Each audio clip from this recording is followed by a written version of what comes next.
छोटे से गांव में रामू नाम का एक गरीब लकड़हारा रहता था। वह एक ईमानदार और मेहनती इंसान था, लेकिन उसकी आर्थिक स्थिति बहुत खराब थी।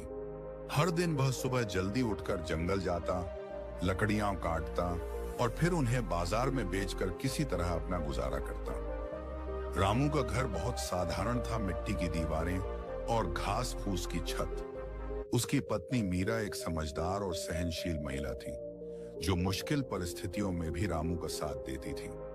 उनके दो छोटे बच्चे थे, मोहन और गुड़िया। रामू चाहता था कि उसके बच्चे अच्छे स्कूल में पढ़ें और उनका भविष्य उज्जवल हो, लेकिन गरीबी की वजह से वह उन्हें अच्छी शिक्षा नहीं दिला पा रहा था। रामू दिन रात मेहनत करता, लेकिन उसकी कमाई इतनी कम थी कि मुश्किल से घर का खर्च चलता।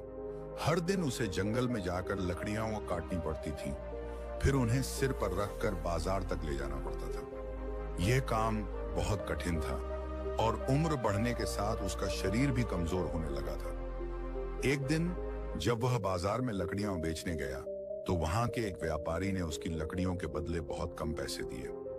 रामू निराश हो गया। उसने दुखी होकर सोचा, मैं इतनी मेहनत करता हूं, फिर भी मेरी जिंदगी में कोई सुधार क्यों नहीं आता? शायद मेरी किस्मत ही खराब है।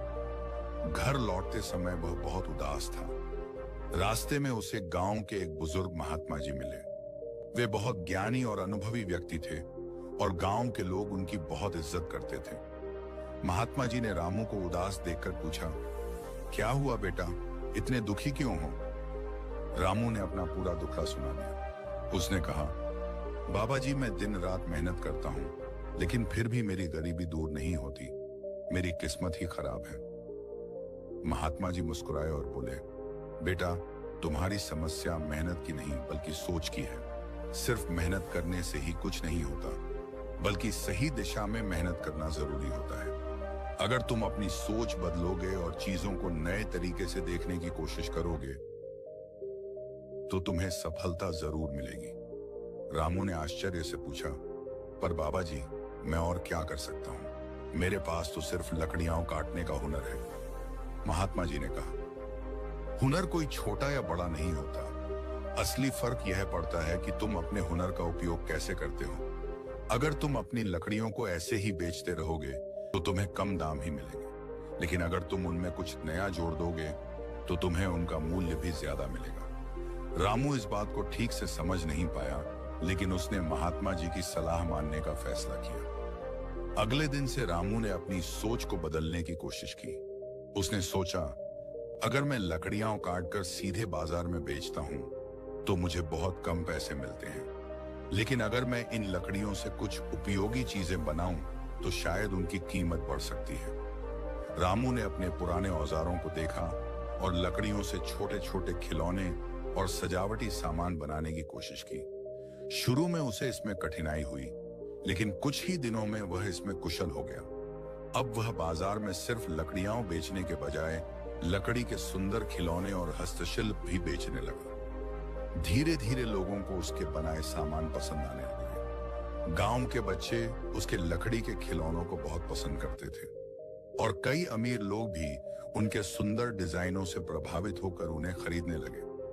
कुछ ही महीनों में रामू की कमाई पहले से दोगुनी हो गई। उसने अपने बच्चों को अच्छे स्कूल में दाखिला दिलाया और अपने घर की हालत भी सुधार ली। रामू की सफलता की खबर धीरे धीरे आसपास के गांवों तक भी पहुंच गई। अब लोग खास तौर पर उसकी लकड़ी की वस्तुएं खरीदने आने लगे।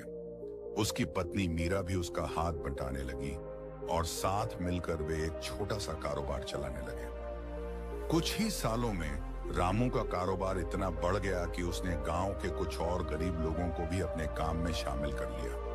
अब वह सिर्फ एक साधारण लकड़हारा नहीं रहा, बल्कि एक सफल व्यापारी बन चुका था।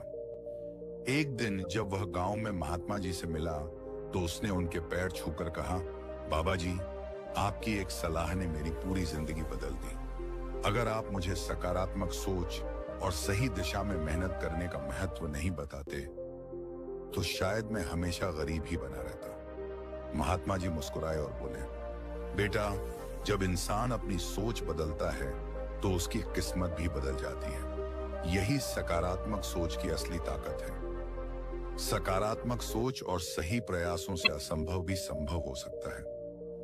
अगर आपको अपनी जिंदगी बदलने का एक मौका मिले, तो क्या आप अपनी सोच बदलकर सफलता हासिल कर सकते हैं? कमेंट करके बताएं। अगर ये कहानी आपको पसंद आई है तो इसे लाइक करें, शेयर करें और चैनल को सब्सक्राइब करना ना भूलें। मिलते हैं नई वीडियो में। धन्यवाद।